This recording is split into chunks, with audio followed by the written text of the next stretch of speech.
যে বাগেরহাট জেলা পুলিশ যে চোরাই মোবাইলগুলো চুরি হয় সেগুলো বেশিরভাগ উদ্ধার করে থাকে। আমরা বেশ কিছুদিন ধরে চোরাই মোবাইলগুলো খুঁজে পাচ্ছিলাম না। সেক্ষেত্রে আমাদের যে সার্কেল এসপি আছেন ওনাদেরকে বিশেষভাবে দায়িত্ব দেওয়া হয় এবং সেই দায়িত্বের জায়গা থেকেই ফকিরহাট সার্কেল এসপি সে এই বিষয়টি তার নজরে নেয় এবং একটি চৌকস দল নিয়ে গতকাল রাতে ফকিরহাটের ডাকবাংলো মোড়ের একটি দোকানে অভিযান চালায়। সেখানে বেশ কিছু চোরাই মোবাইল পাওয়া গিয়েছে, আপনারা দেখতে পাচ্ছেন। সবচেয়ে বড় আতঙ্কের বিষয় হলো এই মোবাইলগুলোর কোনো আইএমইআই নাই।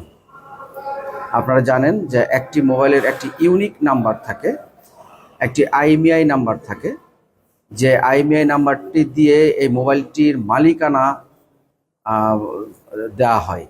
এই আইএমইআই এর মাধ্যমে এই মোবাইলটির মালিকানা নির্ধারিত হয় এবং এই মোবাইলটির বৈধতা নির্ধারিত হয়। যদি কখনো এই আইএমইআইটি চেঞ্জ করে ফেলা যায় তাহলে এই মোবাইলটির আর কোনো বৈধতা থাকে না।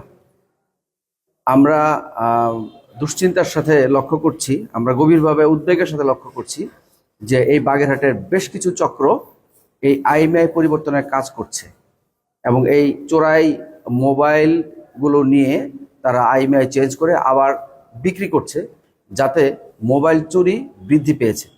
সেই বেশ কয়েকটি চক্র নিয়ে আমরা কাজ করার প্রেক্ষিতে গতকাল রাতে আপনারা জানেন আমাদের ফকিরহাট সার্কেল এসপি তার চৌকস নেতৃত্বে তার একটি টিম এবং ডিবির সহযোগিতায় আমরা এই আপনাদের সামনে যে মোবাইলগুলো দেখতে পাচ্ছেন এই মোবাইলগুলো উদ্ধার করি এবং আমরা এই মোবাইলগুলো পরীক্ষা নিরীক্ষা করে দেখতে পারি যে মোবাইলগুলো আইএমইআই নাই এবং এই মোবাইলগুলো আইএমইআই পরিবর্তন করার জন্যে যে যন্ত্রপাতি দরকার, যে অ্যাপস দরকার সেগুলো আমরা উদ্ধার করেছি।